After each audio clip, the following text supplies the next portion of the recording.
Cuando mi nuera se fue a trabajar, mi nieto me dijo que recogiera mis cosas valiosas y saliera de la casa. «Rápido, abuela, vámonos, tenemos que salir de aquí ya».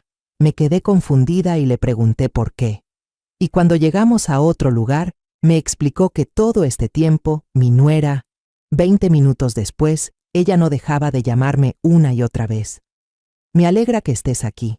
Si estás viendo este video, dale like, suscríbete al canal y cuéntame en los comentarios desde dónde escuchas mi historia de venganza. Quiero saber hasta dónde ha llegado. Me quedé en mi pequeña cocina, moviendo las manos con rapidez mientras colgaba las luces brillantes que había elegido con tanto cuidado en el mercado de esta mañana. La luz cálida y dorada de las bombillas se reflejaba en la pared de ladrillo desnudo y me hizo sonreír. Hacía mucho tiempo que mi familia no tenía una cena de verdad, pero hoy creía que todo sería diferente. Camila, mi nuera, había prometido preparar una cena muy especial, una oportunidad para que todos nos sentáramos, hiciéramos las paces y recuperáramos las risas. Mientras amarraba el último hilo de luces, me sobresalté al escuchar la puerta de la cocina abrirse de golpe. Emilio, mi nieto de apenas 5 años, entró como un torbellino.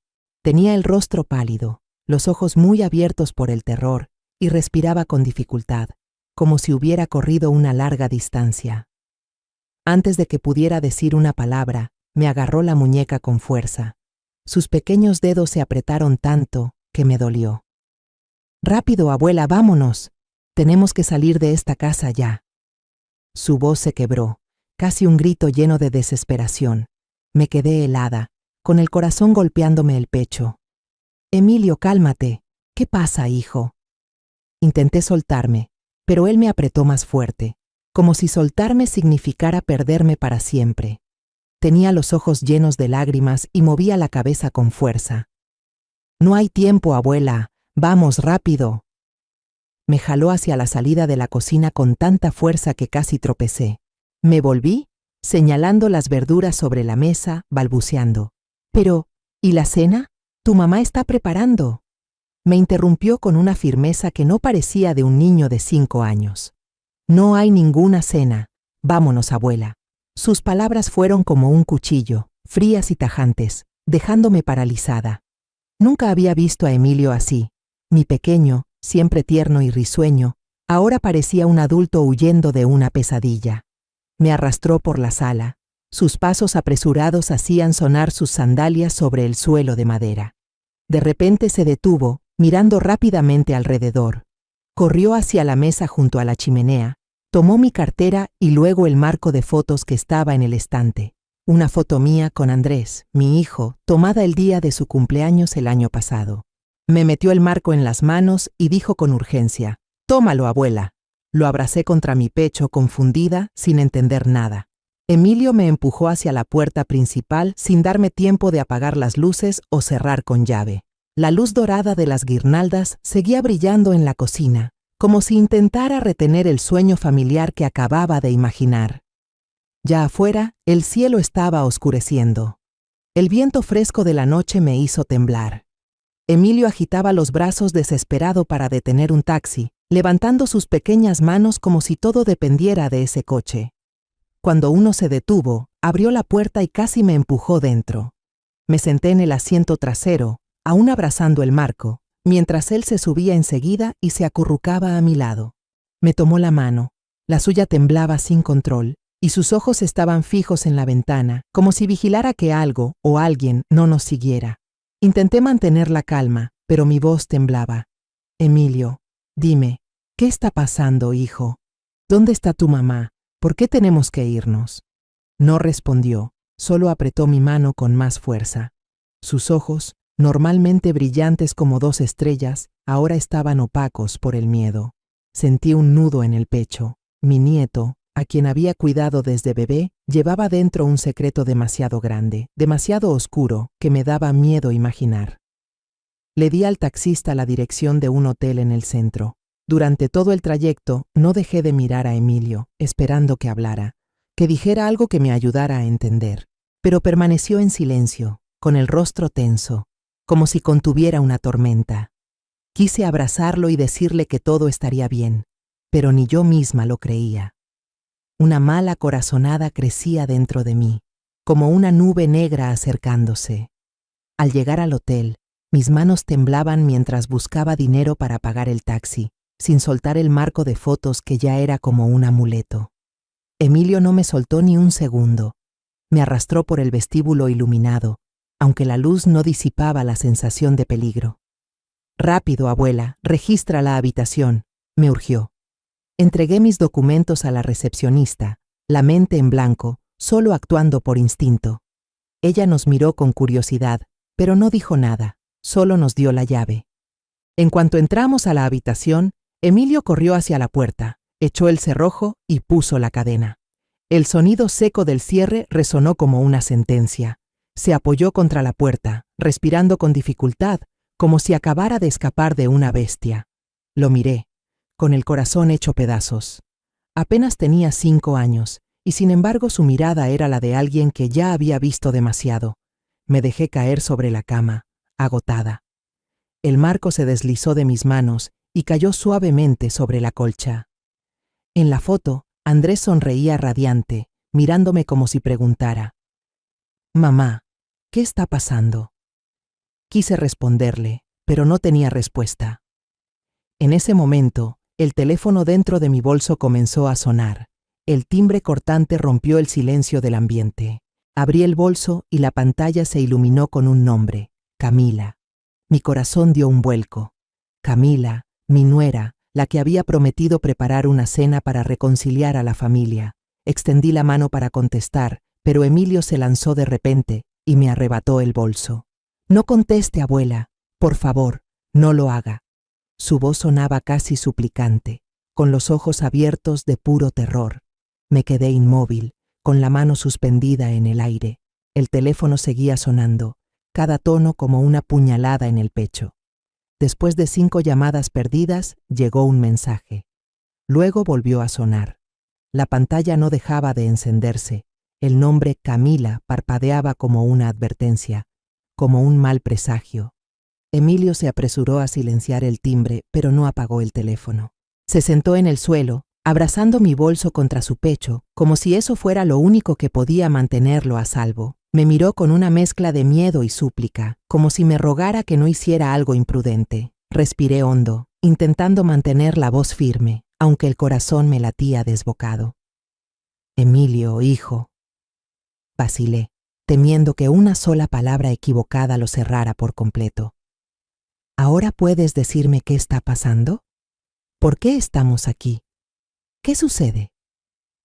Emilio levantó la vista, con los labios apretados, como si estuviera librando una batalla interna. Luego, como si reuniera todo el valor del mundo, susurró tan bajo que tuve que inclinarme para oírlo. «Mamá, mamá quiere poner veneno en la cena de esta noche». «Lo sé todo, abuela». Sus palabras fueron como una cuchillada helada directa al corazón. Sentí que el mundo giraba y que todo a mi alrededor se desvanecía. Camila, mi nuera, la mujer dulce de sonrisa cálida, a quien había considerado una hija. ¿Cómo podía ser posible? La imagen de Camila con su vestido de flores, sirviendo comida a Andrés o abrazando a Emilio, se hizo trizas en mi mente. Negué con la cabeza, queriendo rechazarlo todo, pero la mirada desesperada de Emilio era como un espejo que reflejaba una verdad que no quería aceptar. Me dejé caer en la cama, las manos temblorosas sujetando mi cabeza. Los recuerdos regresaron, lentos pero nítidos, como una vieja película rebobinándose. Recordé los años en que crié sola a Andrés después de que mi esposo muriera de una enfermedad repentina. Me dejó una casa pequeña, un corazón destrozado y a Andrés, el niño de ojos brillantes como el sol de México.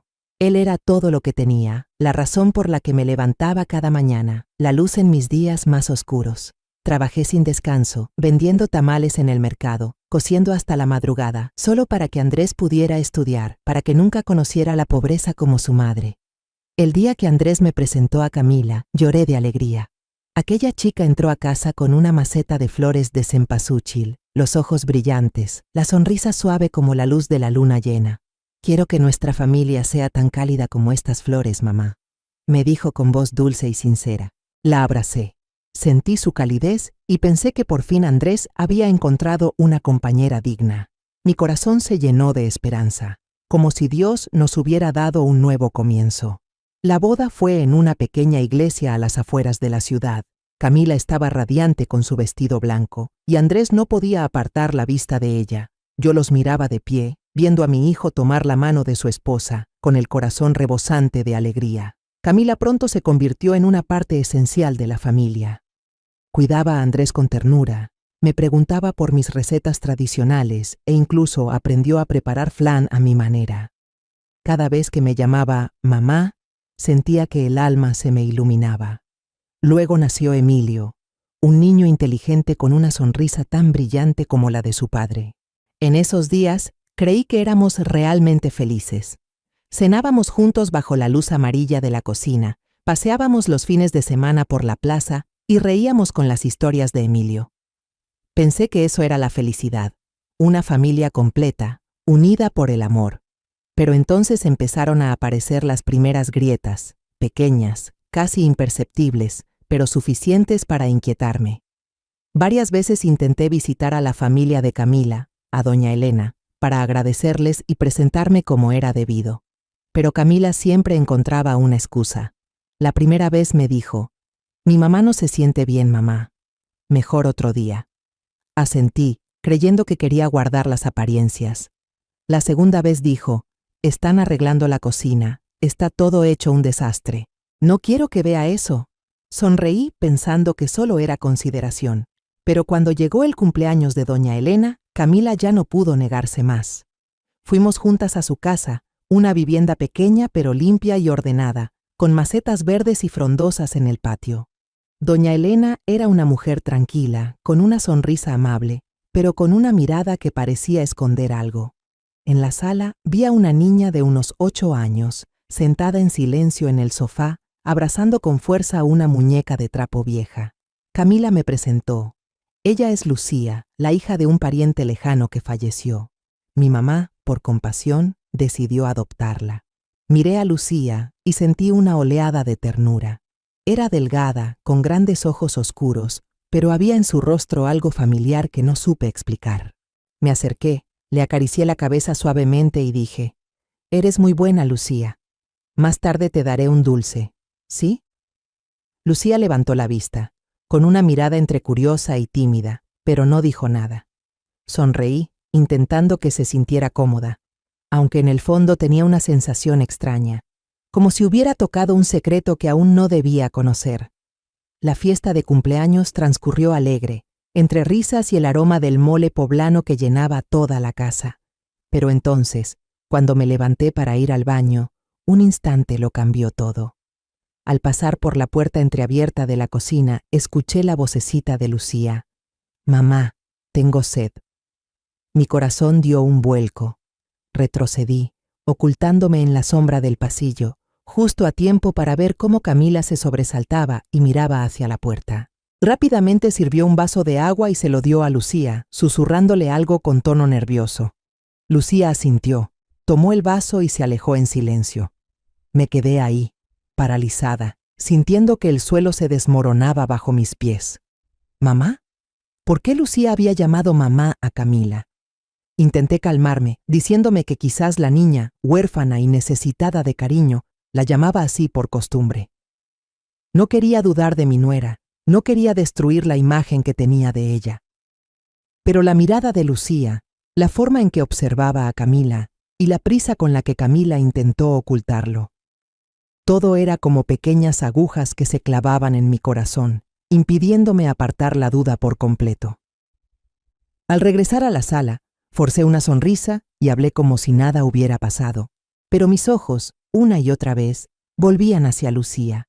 La niña también me miraba, con esos ojos grandes llenos de curiosidad y miedo, como si supiera que yo había visto algo que no debía ver. Las semanas después de la visita a casa de doña Elena transcurrieron con aparente normalidad. Una tarde calurosa, Andrés y yo fuimos en coche a recoger a Emilio a la escuela. Llegamos temprano, así que aparcamos bajo la sombra de un flamboyán rojo frente a la puerta, esperando el timbre de salida. Las ventanas del coche estaban abiertas, dejando entrar la poca brisa que aliviaba el calor sofocante de México. Yo miraba distraída a los niños jugando cuando escuché la conversación de dos maestras no muy lejos. La voz de una se alzó clara en el aire. ¿Se ha fijado? La niña Lucía, la que vive con doña Elena, cada vez se parece más a Camila. La nariz, los ojos grandes, parecen hermanas gemelas. La otra rió y asintió. Sí. No solo en la cara, hasta la forma en que inclina la cabeza cuando piensa es igualita. Se nota que son familia. Un escalofrío me recorrió la espalda, aunque el sol aún brillaba fuerte. Miré a Andrés, y el corazón se me encogió. Sus hombros estaban tensos, y apretaba el volante con tanta fuerza que los nudillos se le pusieron blancos. Sus ojos, normalmente llenos de vida, ahora eran oscuros, como el cielo antes de una tormenta. Puse mi mano sobre la suya y murmuré temblando. Andrés, seguro es solo una coincidencia. Es normal que los parientes se parezcan. Andrés no dijo nada. Seguía mirando la puerta de la escuela, como si buscara algo entre los niños que salían. Quise consolarlo, pero su mirada me dejó sin palabras. No era la de un hombre feliz, sino la de alguien traicionado. Me quedé sentada, impotente, sintiendo que el suelo bajo mis pies se agrietaba. Las semanas siguientes, el ambiente en casa se volvió sofocante. Andrés hablaba poco, y cada vez que Camila entraba en una habitación, notaba cómo la miraba, con frialdad y desconfianza. Las cenas, que antes estaban llenas de risas, se redujeron al ruido de los cubiertos chocando contra los platos. Intentaba sacar conversación, preguntaba a Emilio por la escuela, a Camila por su trabajo, pero sus respuestas eran cortas, como si ambos evitaran algo. Miraba a Andrés y me dolía el alma. Mi hijo, el orgullo de mi vida, un hombre bueno y alegre, ahora era un desconocido, cargando con un dolor que yo no podía alcanzar. Y un domingo por la mañana, todo se rompió. Camila llevó a Emilio a una reunión de padres, dejando a Andrés y a mí en casa. Me dijo que quería limpiar su habitación, porque hace tiempo que no organizo nada. Asentí, pensando que solo quería distraerse, ocupar su mente para no pensar en lo que lo atormentaba. Me quedé en la sala, hojeando el periódico, aunque mi mente estaba lejos, suspendida entre las dudas y los recuerdos. Al cabo de un momento, escuché unos pasos pesados en el pasillo. Andrés salió, con el rostro pálido como el papel y las manos temblorosas sosteniendo un cuaderno pequeño, de tapa de cuero azul ya desgastada. Su voz estaba ronca, como si le costara reunir fuerzas para hablar. Mamá, se me cayó el anillo de bodas, rodó debajo de la cama. Cuando levanté el colchón para buscarlo, encontré esto. Puso el cuaderno en mis manos, con una mirada llena de dolor. Lo abrí, con el corazón latiendo con fuerza. Las letras inclinadas, tan familiares, de Camila aparecieron ante mis ojos. Era su diario, páginas escritas muchos años atrás, cuando aún era una joven estudiante. Pasé la vista por sus pensamientos sobre la escuela, sus amigos, los sueños de la juventud, y de pronto me detuve. Una página, escrita con trazos temblorosos, como si hubiera sido redactada entre lágrimas. Estoy embarazada. ¿Qué voy a hacer? Él se fue. Mis padres nunca me perdonarán. Pasé la página, con las manos temblando tanto que casi dejo caer el cuaderno. Las siguientes líneas me atravesaron el corazón. Mi pequeña hija, Lucía, perdóname. No puedo tenerte conmigo ahora. Tengo que dejarte con tu abuela. Y luego, otra frase, escrita con un dolor desgarrador. Verte crecer cada día sin poder llamarte hija me rompe el alma. Pero te prometo que algún día te daré una familia completa. Las últimas páginas fueron escritas justo antes de que Camila conociera a Andrés. Todo se volvió claro, como un cuadro rasgado que deja al descubierto la verdad oculta debajo. Lucía no era la sobrina de Camila. Lucía era su hija, la niña que había mantenido en secreto durante tantos años. Levanté la mirada y vi que Andrés se había desplomado en la silla, con la cabeza entre las manos, los hombros temblando. Ella me engañó, mamá, murmuró con voz quebrada. Durante todos estos años, cada vez que visitábamos a la señora Elena, Cada vez que decía que Lucía era su sobrina, todo fue una mentira. Sentí que mis ojos se llenaban de lágrimas. Andrés levantó la cabeza, con los ojos rojos, llenos de dolor y rabia. Si hoy no hubiera encontrado este cuaderno por casualidad, ¿hasta cuándo pensaba seguir mintiéndome? Su voz se quebró, como la de un niño profundamente herido. Me senté a su lado, lo abracé por los hombros y sentí cada estremecimiento en su cuerpo. El corazón se me oprimía. Sabía que Andrés estaba sufriendo, pero también sabía cuánto había soportado Camila para guardar ese secreto. Pensé en Lucía, con sus grandes ojos inocentes, y en Camila, que había enterrado el amor de una madre para construir una nueva familia. Apreté la mano de Andrés, eligiendo cuidadosamente cada palabra. Andrés, eso ya es pasado. Ahora Camila está completamente entregada a ti y a Emilio. No eligió al hombre que la abandonó, te eligió a ti. Eligió esta familia. Se equivocó, sí, pero ya viste que ha pagado el precio con los años en que no pudo llamar hija a su propia niña. Hice una pausa, respiré hondo. Si todavía la amas, si quieres mantener esta familia por Emilio, haz como si no supieras nada. No dejes que los errores del pasado destruyan el presente, hijo. Andrés apoyó la cabeza en mi hombro, temblando. Después de un largo silencio, asintió levemente, pero fue un gesto cansado, resignado. Andrés cumplió su palabra. No le dijo a Camila que sabía la verdad, pero un secreto tan grande no puede enterrarse sin dejar cicatrices. Los cambios empezaron en las cenas, que antes estaban llenas de risas y las historias de Emilio. Ahora, la mesa se había convertido en un campo de batalla silencioso. Andrés comía con la mirada fija en el plato, sin levantar la vista hacia Camila ni una sola vez. Intentaba romper el silencio preguntándole a Emilio por la escuela o contando alguna anécdota de cuando vendía tamales en el mercado. Pero las respuestas eran solo sí o no, breves, frías, como si todos intentaran no tocar una herida abierta. Camila, con las mismas manos hábiles que antes preparaban los platos favoritos de la familia, ahora solo colocaba los cuencos sobre la mesa en silencio, con la mirada vacía, como una sombra. Entonces, Andrés empezó a beber. Al principio era solo un trago de tequila después de cenar, como solía hacer para relajarse. No le di importancia. Pensé que era su manera de aliviar la tensión. Pero un trago se convirtió en 2, luego en 3, y pronto una botella entera yacía junto al sofá. Cada vez que Andrés se emborrachaba, el hombre amable y tranquilo del que siempre estuve orgullosa desaparecía, y en su lugar surgía alguien desconocido, amargo y lleno de rencor. Una noche, cuando Camila le sirvió un trozo de carne guisada que había preparado con esmero, vi cómo mi hijo apartó bruscamente el plato, haciendo que la carne cayera sobre la mesa. «No sigas fingiendo», dijo con voz helada. «No lo necesito». Camila se quedó paralizada. Los palillos temblaron entre sus dedos, pero no dijo nada. Solo bajó la cabeza, y sus ojos comenzaron a llenarse de lágrimas. Otra vez, Camila se puso un vestido nuevo, color verde esmeralda, que había elegido para agradar a Andrés. Se paró frente al espejo, alisando suavemente la falda, con una mirada llena de esperanza, como la de una joven enamorada. Pero cuando salió a la sala, Andrés solo la miró de reojo y soltó una risa sarcástica. «Actúas muy bien el papel de esposa feliz». La sonrisa de Camila se apagó de inmediato, como una vela extinguida por el viento.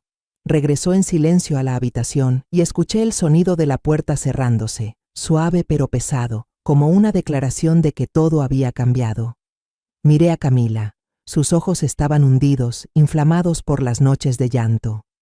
No entendía por qué Andrés había cambiado. No sabía que el secreto sobre Lucía estaba carcomiendo el alma de su esposo. Entonces ocurrió lo peor. Una noche, mientras intentaba dormir, escuché un estruendo proveniente del cuarto de Andrés y Camila. Sonaron vidrios rompiéndose. El grito ahogado de Camila y la voz furiosa de Andrés me helaron la sangre.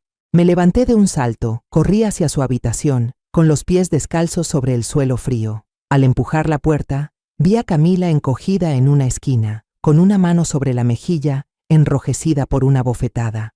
Andrés estaba en medio del cuarto, con el cuerpo impregnado de alcohol y una mirada salvaje, como un animal herido.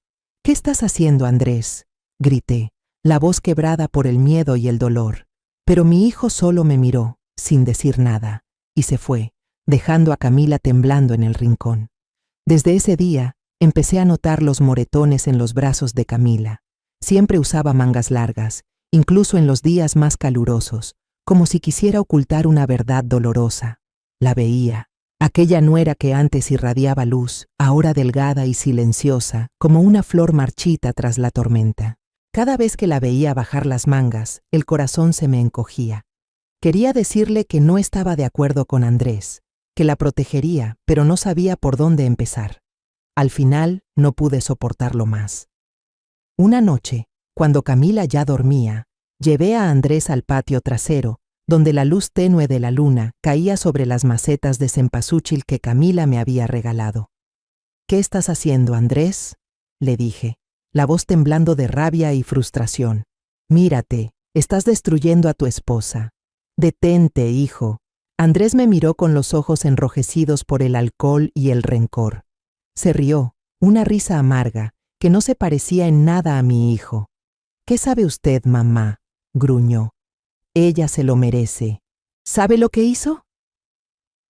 Me apartó de un empujón y entró en la casa, dejándome sola bajo la luna, con el alma pesada. Sabía que hablaba de Lucía, del secreto que no podía perdonar, pero también sabía que su dolor no justificaba lo que estaba haciendo. Desde entonces, noté que la mirada de Camila hacia mí había cambiado. Ya no era de respeto o cercanía, sino de un odio frío. Empezó a evitarme, hablaba lo justo, y cada vez que intentaba conversar, buscaba una excusa para irse. Sentía que entre nosotras se levantaba un muro invisible, cada día más alto, más grueso. Sabía que creía que yo protegía a Andrés, que estaba de su lado, quizá incluso que lo alentaba. Ese pensamiento me dolía como una puñalada. Una mañana, fui al mercado a comprar verduras, buscando un poco de paz entre los puestos de siempre. Doña Rosa, la vendedora de toda la vida, me tomó del brazo, con una mirada llena de lástima. «Doña Sofía, no se enoje conmigo», susurró, con voz baja, temerosa. «Su nuera anda diciendo que usted le dijo a Andrés que la pusiera en su lugar. Pobre muchacha, se ve tan mal». Sentí un zumbido en los oídos. El canasto de tomates se me cayó de las manos, rodando por el suelo sucio del mercado. Negué con la cabeza, desesperada. «No, Rosa, no es cierto. Yo nunca…». Pero ella solo levantó la mano, con esa mirada compasiva, como si fuera una madre cruel que permitía que su hijo maltratara a su esposa. Corrí a casa, con el corazón latiendo con fuerza, sintiendo que el mundo entero se volvía en mi contra. Busqué a Camila en la cocina, donde lavaba los platos de espaldas a mí. «Camila», comencé, con la voz temblorosa, «tenemos que hablar. Esos rumores en el mercado…». «¿Dijiste que yo le pedí a Andrés que hiciera eso?». Camila no se volvió. De pronto, se levantó y tomó la canasta de ropa sucia junto a ella. «Lo siento, mamá. Tengo que lavar antes de que se vaya el sol», dijo con una voz neutra, sin emoción. Luego salió al patio, dejándome sola en aquella cocina fría. Me quedé mirando su espalda delgada, mientras una sensación de impotencia y miedo me invadía como una ola. La puerta entre Camila y yo se había cerrado para siempre. El silencio opresivo de la casa finalmente se rompió, pero no con la reconciliación, sino con una explosión aún mayor. Esa cena comenzó como siempre, con un ambiente pesado que apretaba el pecho. Andrés, como de costumbre, estaba borracho. El olor a tequila que emanaba de mi hijo me hizo apartar la mirada, intentando disimular la tristeza. Camila puso un vaso de agua frente a él, con movimientos lentos, como si luchara por mantener la calma. Pero de pronto, Andrés golpeó el vaso con fuerza, haciéndolo estallar contra el suelo. El sonido del vidrio quebrándose resonó cortante, como una declaración de guerra. «No finjas ser buena conmigo», rugió, con la voz llena de ira y los ojos inyectados de rencor y alcohol. Vi a Camila quedarse inmóvil, con las manos apretando el borde de la mesa. A diferencia de otras veces, en que solo aguantaba en silencio. Esta vez se levantó de golpe y golpeó la mesa con ambas manos. El ruido hizo que Emilio se sobresaltara y se acurrucara en mi regazo. Sus ojos brillaban de rabia. ¿Crees que quiero ser amable contigo?, gritó, con la voz quebrada por la ira. Vete con tu amante, deja de torturarme, Andrés. Las palabras de Camila fueron como un rayo que partió el aire. Andrés se quedó helado y luego soltó una risa vacía, una risa loca, sin una pizca de alegría. ¿Qué amante? ¿De qué estás hablando?, dijo con voz tensa, pero vi en los ojos de mi hijo una mezcla de dolor y confusión. Camila no se detuvo. Lo señaló directamente, con lágrimas corriéndole por las mejillas, pero con una voz afilada como una navaja. No finjas más. Me engañas, quieres abandonar a mí y a tu hijo, y por eso me humillas, me maltratas, para que yo sea la que pida el divorcio, ¿verdad? Así podrás hacerte pasar por la víctima, pero te advierto, no lo conseguirás. La discusión se descontroló en segundos. Andrés la agarró del brazo. Ella se revolvió, arañándole con fuerza. Los gritos, los golpes y el ruido de los objetos cayendo me llenaron de pánico. Corrí entre ellos gritando, «¡Basta! Los dos, basta ya!». Pero en medio del forcejeo, Camila me empujó con todas sus fuerzas. Perdí el equilibrio y mi cadera golpeó con fuerza el borde de la mesa. El dolor fue tan intenso que tuve que morderme los labios para no llorar. Camila se volvió hacia mí, me señaló con el dedo, con lágrimas en los ojos, pero una mirada tan fría como el acero. «No se haga la buena. Usted tampoco es inocente.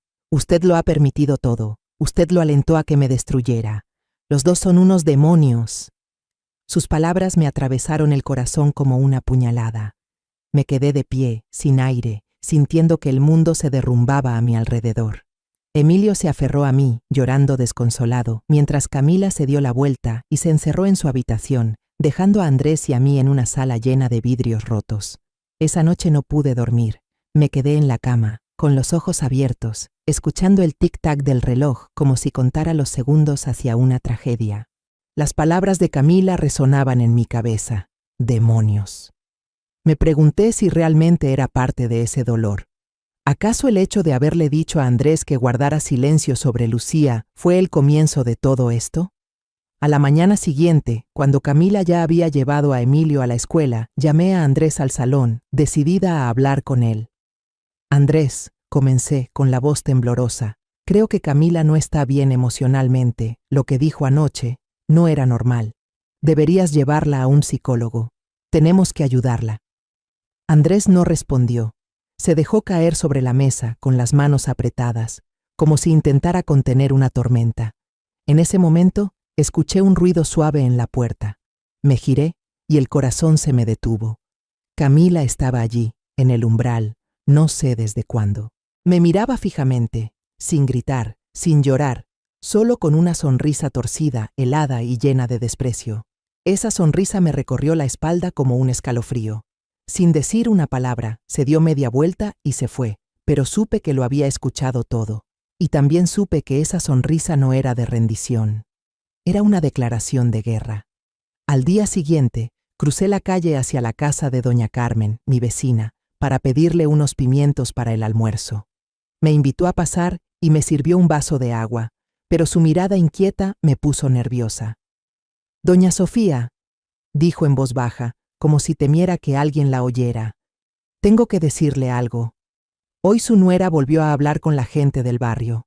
Dice que usted y Andrés piensan que está loca, que quieren encerrarla en un manicomio para quedarse con los bienes y que Andrés pueda estar libre con su amante».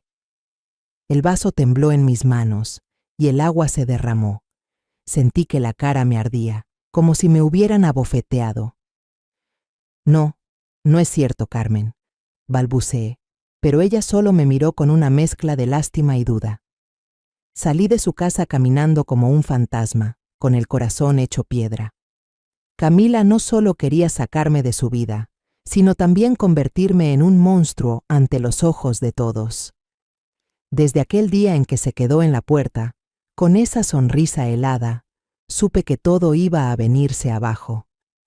Me preparé para más discusiones, más acusaciones, incluso para una separación inevitable. Pero no, lo que ocurrió después fue algo mucho más extraño.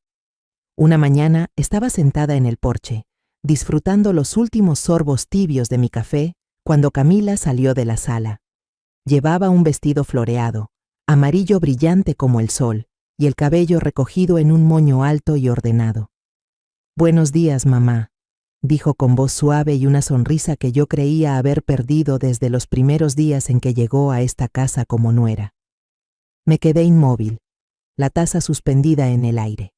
Esa sonrisa, aunque dulce, me heló la sangre, como si estuviera mirando a una extraña disfrazada de Camila. ¿Estás bien?», le pregunté, tratando de mantener la calma, aunque dentro de mí crecía una ola de sospecha. Camila solo asintió, sonrió y volvió a la cocina, empezando a preparar el desayuno como si nada hubiera pasado. En las comidas siguientes, Camila volvió a ser la nuera amable de antes. Le servía la comida a Andrés, me preguntaba por mi salud e incluso tarareaba una canción folclórica mexicana mientras lavaba los platos. Pero algo no encajaba. Un día, al probar una cucharada de la sopa de tomate que ella había cocinado, sentí un sabor extraño en la garganta, como si hubiera algo que no pertenecía a ese plato. Dejé la cuchara y la miré, intentando sonar tranquila. «Esta sopa tiene un sabor raro. ¿Le pusiste algo nuevo?». Ella levantó la mirada y sonrió dulcemente, los ojos brillando sin una pizca de inquietud. «Sí, aprendí una receta nueva en internet. Ayuda a fortalecer el cuerpo». «¿Le gusta, mamá?». Asentí, pero su sonrisa, aunque cálida, me hizo estremecer. No me atreví a comer más. Fingí tomar otra cucharada, y cuando ella no miraba, vertí el resto en la maceta del patio. Sentí el corazón pesado, como si acabara de tocar un secreto que aún no estaba lista para enfrentar. Las cosas extrañas empezaron a aparecer poco a poco, pero lo suficiente para que no pudiera ignorarlas. Andrés, mi hijo, comenzó a quejarse de fuertes dolores de cabeza después de cada comida. «Mamá, me duele la cabeza como si me la partieran», decía, llevándose la mano a la frente con el rostro contraído.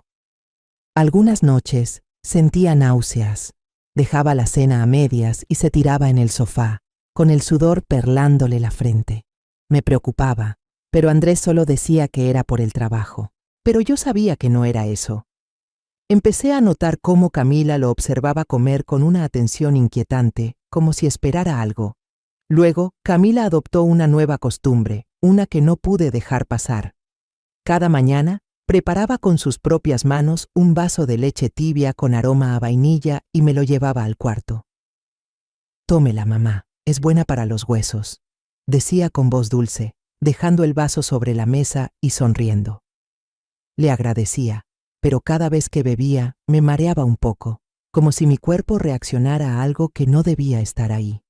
Empecé a fingir que bebía, sosteniendo el vaso en las manos, y lo vaciaba cuando ella no miraba. Cada vez que lo hacía, sentía mi corazón latir con fuerza, como si jugara a un juego peligroso cuyas reglas no entendía. Pero lo que más me aterraba era Emilio, mi pequeño nieto.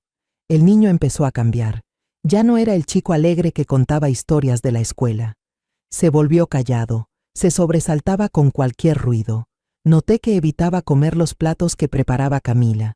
Solo comía pan seco o frutas, y cuando ella le servía algo, él disimuladamente empujaba la comida bajo la mesa, mirándola con miedo. Una vez lo vi acurrucado en su habitación, abrazando su oso de peluche, con los ojos llenos de angustia. «Emilio, ¿qué te pasa?», le pregunté, sentándome a su lado y acariciando su cabello. Él solo negó con la cabeza y se escondió en mi pecho, aferrándose a mi ropa como si yo fuera su único refugio. Los episodios de violencia de Andrés continuaron, a pesar de mis intentos por detenerlo. Una noche, mientras leía un cuento a Emilio en la sala, escuché un golpe fuerte en su habitación. Andrés, otra vez borracho, había empujado a Camila contra la pared. El ruido me hizo correr hacia allá, pero esta vez, Camila no gritó ni se defendió. Solo estaba en el suelo, mirándolo con unos ojos vacíos, sin emoción alguna. Corrí hacia ella y la ayudé a levantarse. El corazón me latía con fuerza. «Andrés, basta ya», grité, pero mi hijo apenas se tambaleó fuera del cuarto sin decir palabra. Camila se apoyó en mi brazo para levantarse, pero cuando quise decir algo, se volvió hacia mí con una mirada fría. «Gracias, mamá», dijo con voz baja, sin un rastro de calidez. Ese agradecimiento, junto con su calma inquietante, me hizo entender algo terrible. No era la resignación de una mujer herida, era la serenidad de alguien que ya tiene un plan, alguien que está esperando el momento justo. Sentí un escalofrío recorrerme la espalda, como si acabara de ver un fantasma en mi propia casa. Esa noche no pude dormir. Mis sospechas eran demasiado oscuras, demasiado horribles como para decirlas en voz alta. Solo abracé con fuerza a Emilio cuando se acurrucó junto a mí, rezando para poder protegerlo de la tormenta que, lo sabía, se acercaba. A la mañana siguiente, me desperté con una sensación de alivio poco común. La luz del amanecer se filtraba entre las cortinas, iluminando las macetas de cempasúchil en el balcón, y por un instante pensé que, tal vez, todo iba a estar bien. Camila salió de la sala, vestida con su vestido más bonito, uno de seda roja, brillante como una llama encendida en medio del ambiente sombrío de la casa. Su sonrisa era inusualmente radiante, como si hubiera encontrado una chispa de esperanza que yo no podía ver. «Esta noche prepararé una cena muy especial», dijo con una voz suave pero firme. «Hemos estado tensos demasiado tiempo. Quiero que esta sea una cena para reconciliarnos, para empezar de nuevo». Las palabras de Camila fueron como una brisa fresca que atravesó mi corazón. Después de tantos días de angustia, de miradas frías y discusiones, pensé que quizás había recapacitado.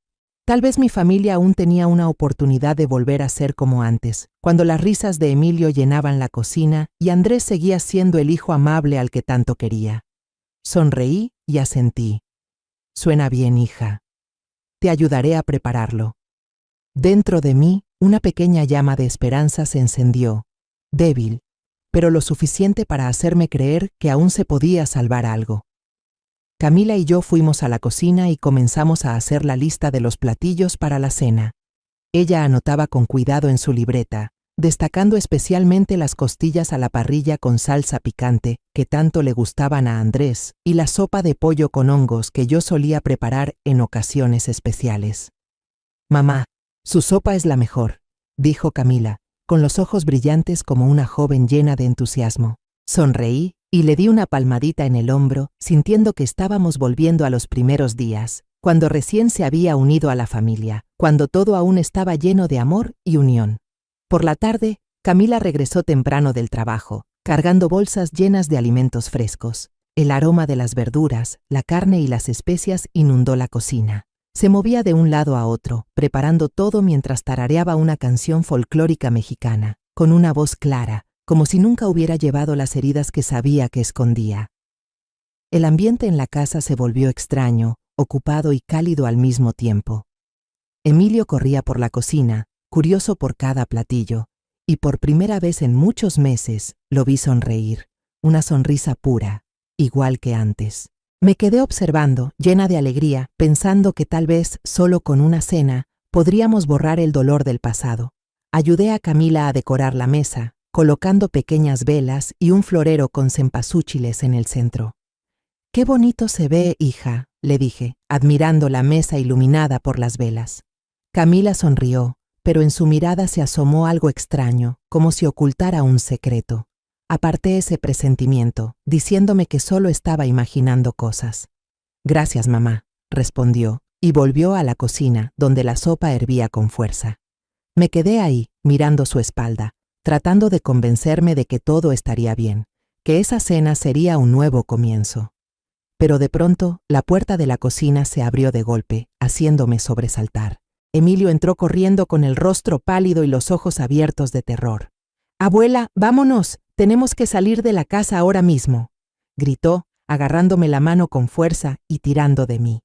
Toda esperanza en mi interior se apagó, como una vela sofocada por el viento. Miré a Emilio, a sus ojos asustados, y sentí que el suelo se desmoronaba bajo mis pies. La cena de reconciliación, la esperanza que había alimentado todo el día, se desvanecía como una ilusión. El sonido del teléfono sobre la mesa me devolvió a la realidad.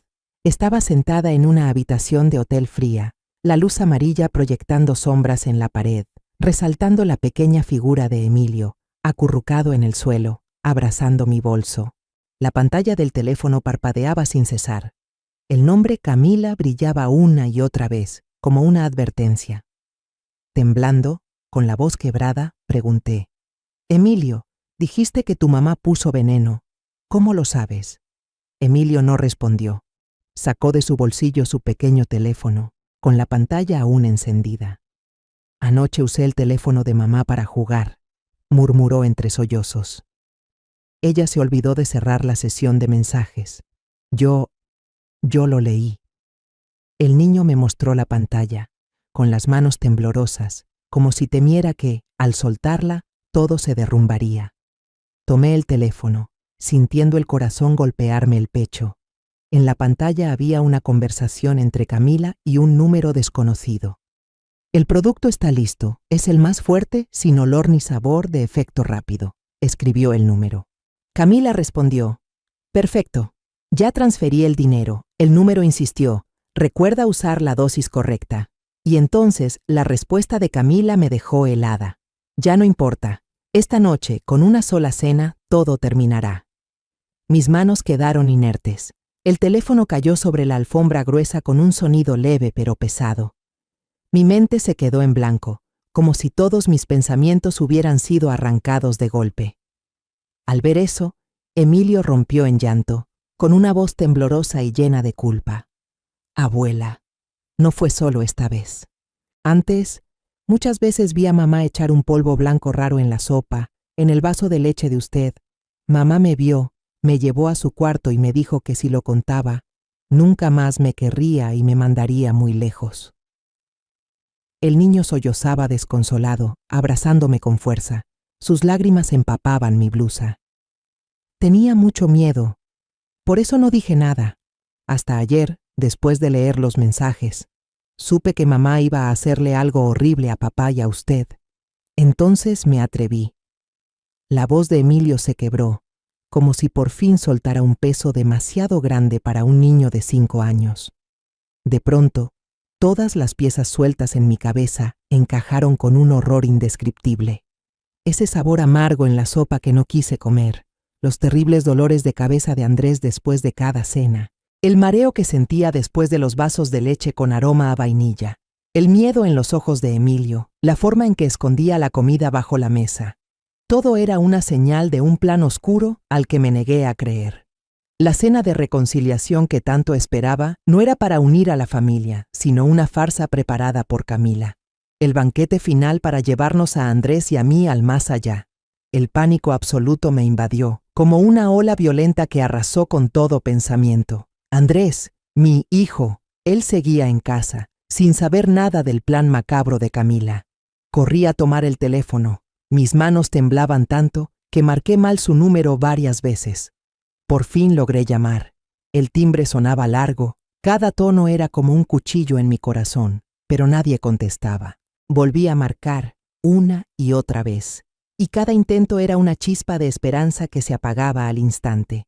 Solo el sonido vacío del timbre, luego el buzón de voz, frío y distante.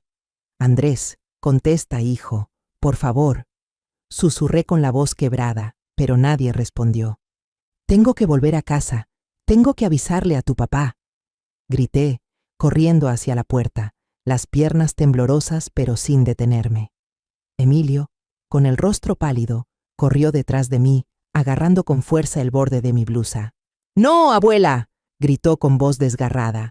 «Mamá está allí. No puede ir». Intenté soltar sus manos, pero el niño se aferró más fuerte, como si su vida dependiera de detenerme.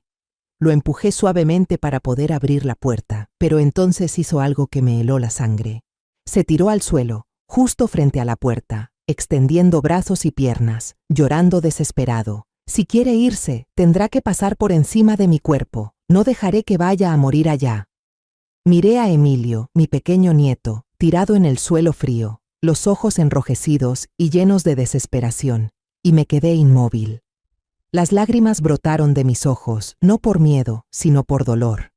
Ese niño, con solo 5 años, cargaba un miedo tan grande solo para protegerme. Me arrodillé, lo abracé con fuerza, sintiendo su pequeño cuerpo temblar entre mis brazos. Me quedo, mi amor, susurré con la voz ahogada. No voy a ir. Pero dentro de mí, mi corazón seguía gritando, preocupado por Andrés. En ese momento, el teléfono sonó, cortando el silencio sofocante. Un número desconocido apareció en la pantalla. Mi corazón se encogió, una corazonada terrible me hizo temblar al contestar. ¿Aló? Dije, la voz casi sin salir por el miedo. Del otro lado, una voz tranquila, profesional, pero con un peso aterrador. ¿Habla la señora Sofía, madre del señor Andrés Castillo? Llamamos del Hospital Central de la ciudad. El señor Andrés acaba de ser ingresado de emergencia. Su estado es muy grave. Le pedimos que venga de inmediato. Mis oídos zumbaban, como si el mundo se hubiera quedado en silencio. Cargué a Emilio, que seguía sollozando, y salí corriendo del hotel sin llevar nada más que mi bolso y el marco con la foto de Andrés. El viaje en taxi hacia el hospital se sintió eterno. Cada minuto era como una puñalada al corazón. Emilio iba a mi lado, sosteniendo mi mano con fuerza, sin decir palabra, pero con los ojos llenos de miedo, como si también sintiera la tragedia que se acercaba. Al llegar al hospital, el olor a desinfectante me golpeó, mareándome. Corrí siguiendo las indicaciones del personal. Mis pasos resonaban en el pasillo frío, el corazón a punto de estallar. Desde lejos vi la escena. Camila estaba arrodillada en el suelo, frente a la puerta cerrada de urgencias. Su vestido estaba arrugado, el maquillaje corrido, se jalaba el cabello mientras lloraba con desesperación. Su llanto resonaba por todo el pasillo, como un lamento que desgarraba el alma. Aunque sabía lo que había hecho, aunque había visto los mensajes horribles en el teléfono de Emilio, no pude evitar sentir una punzada de tristeza al verla así. Emilio y yo acabábamos de llegar cuando la puerta de urgencias se abrió. Un médico mayor, con el rostro cansado, salió quitándose la mascarilla. Nos miró, primero a mí, luego a Camila, con una expresión pesada. «Hicimos todo lo posible», dijo con voz grave y lenta. El paciente sufrió una intoxicación aguda por cianuro. La dosis fue demasiado alta. Lo siento mucho, no logró sobrevivir. El tiempo pareció detenerse. El llanto de Camila se convirtió en un grito desgarrador que resonó por todo el pasillo. Levantó la cabeza de golpe, el rostro distorsionado por el dolor, y gateó hacia mí, aferrándose a mis piernas como alguien que se ahoga se agarra a un pedazo de madera. «Mamá, es mi culpa, todo es por mi culpa», sollozaba, la voz entrecortada por los hipidos. «Yo lo maté. No quería que fuera así, solo quería que él se detuviera, que todo se detuviera». Me quedé allí, paralizada, incapaz de moverme. Emilio se apretó contra mí, temblando, sus pequeñas manos aferradas a mi ropa. Camila levantó la vista, con los ojos hinchados y rojos, mirándome con súplica. «Por favor, llévame a la comisaría», susurró, con una voz débil pero llena de desesperación. «Tengo que pagar por lo que hice. No puedo seguir viviendo con esto». Sentí que el corazón se me rompía en pedazos.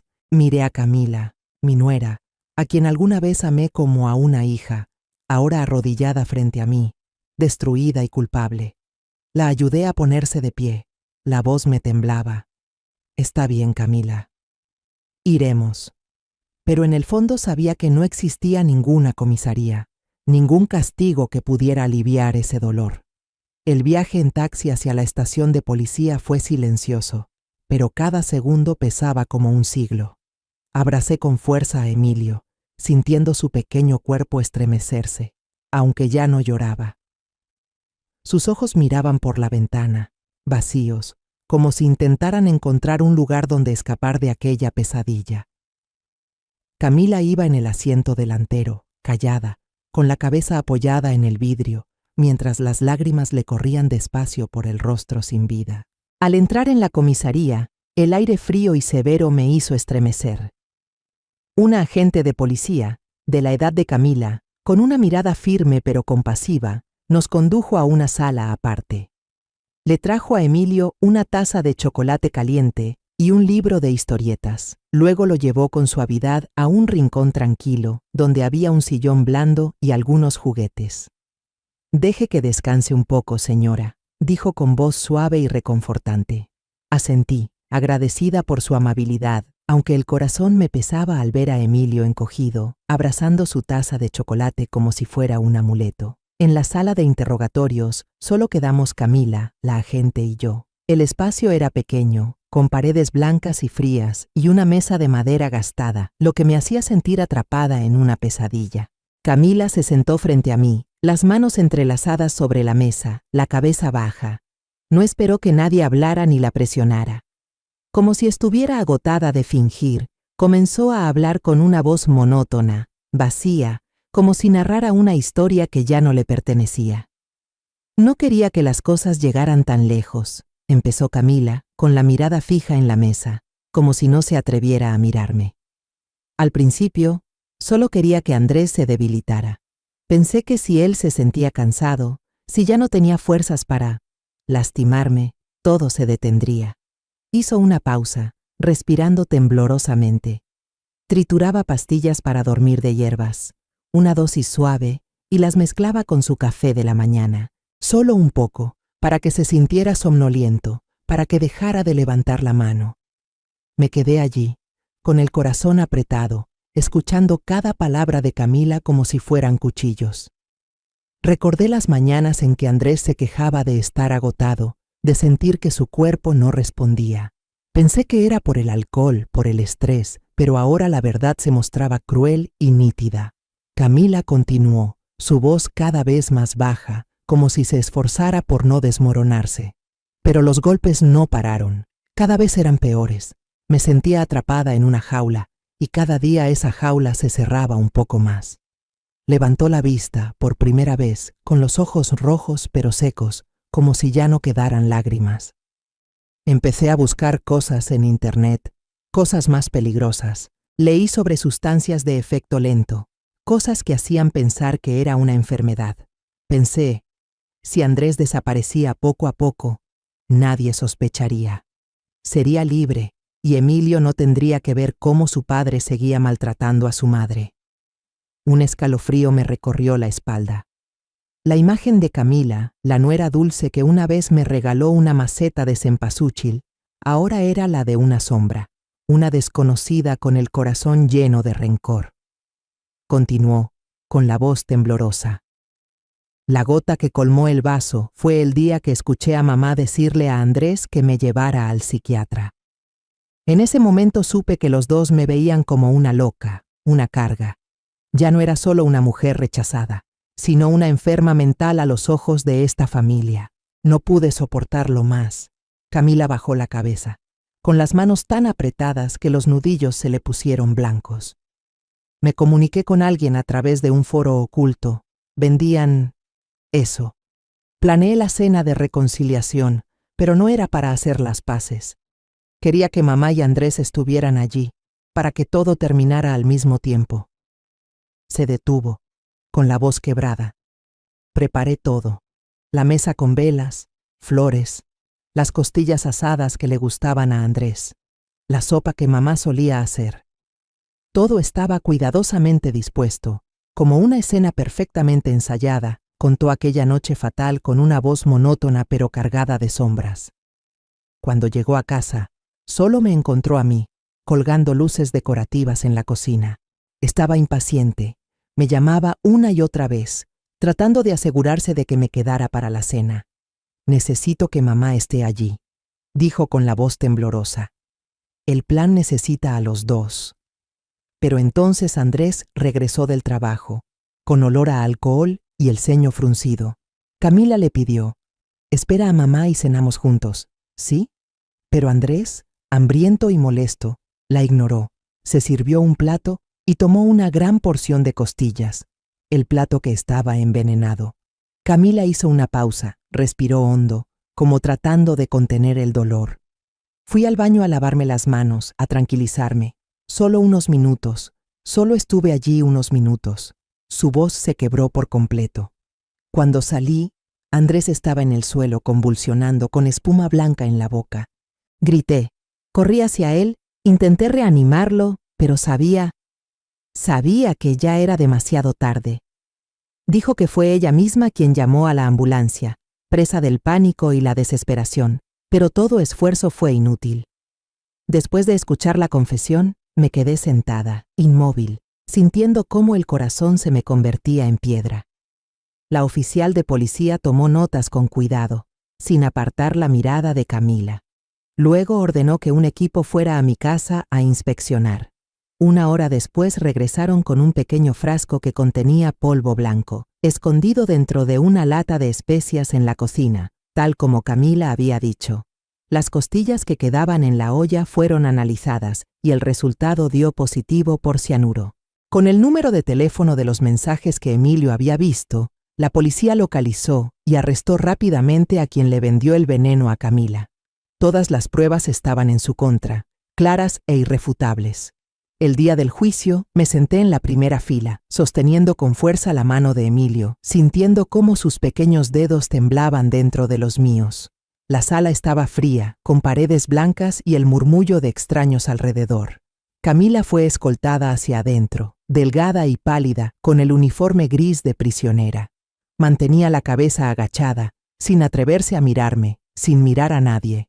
Sentí un dolor profundo, no de ira, sino de tristeza infinita, al ver a esa nuera que alguna vez fue luminosa como el sol reducida ahora a una sombra marchita. Emilio se apretó contra mí, con la mirada fija en el suelo, como si quisiera escapar de todo.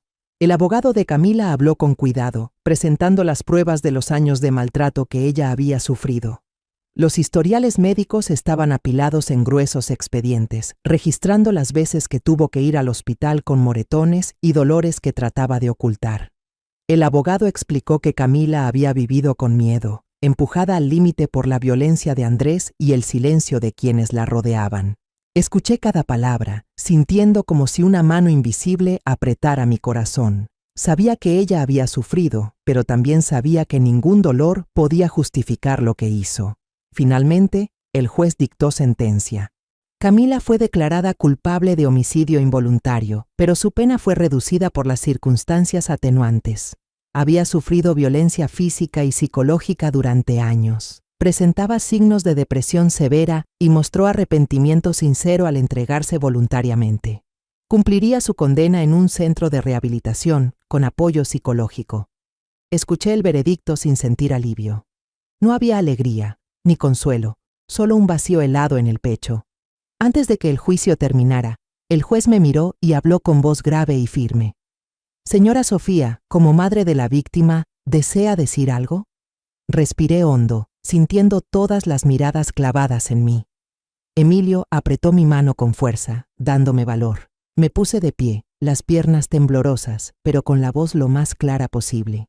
No miré al juez ni al público. Miré directamente a Camila, a esos ojos que ahora se alzaban, llenos de miedo y arrepentimiento. «Señor juez», comencé despacio, «hoy aquí no hay ganadores, solo perdedores de una tragedia que todos ayudamos a crear». La sala quedó en silencio, solo se oían las respiraciones contenidas. Continué, con cada palabra saliendo desde lo más profundo de mi alma. «Quiero que todos sepan que la razón por la que mi hijo Andrés se volvió violento no fue porque tuviera una amante. Fue porque descubrió, por accidente, que Lucía, la niña que creía sobrina de su esposa, en realidad era hija biológica de Camila». Toda la sala se agitó.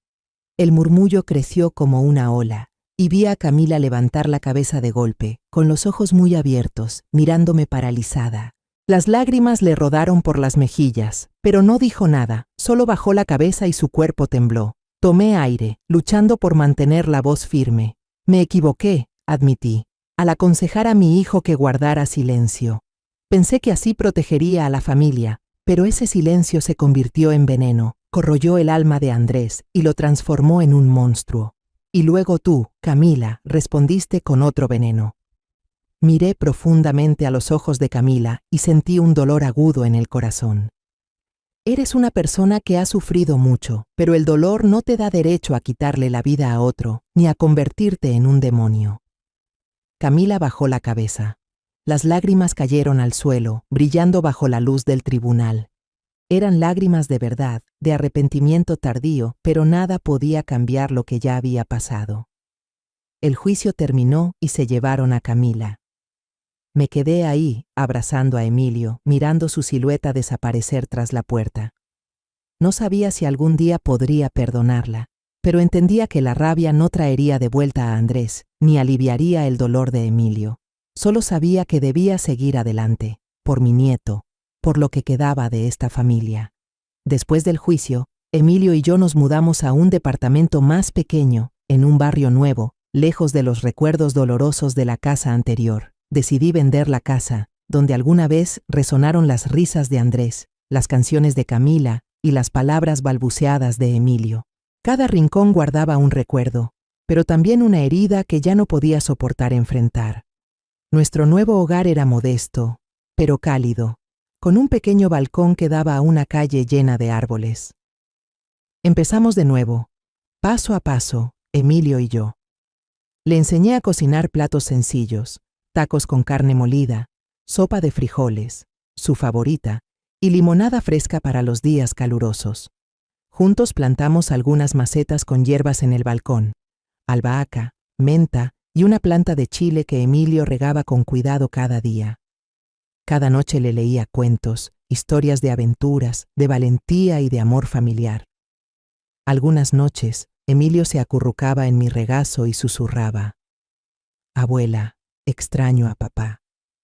Lo abrazaba fuerte, con lágrimas silenciosas, pero solo le decía: «Lo sé, hijo. Tu papá siempre está aquí, en nuestro corazón». También me puse en contacto con doña Elena, la madre de Camila.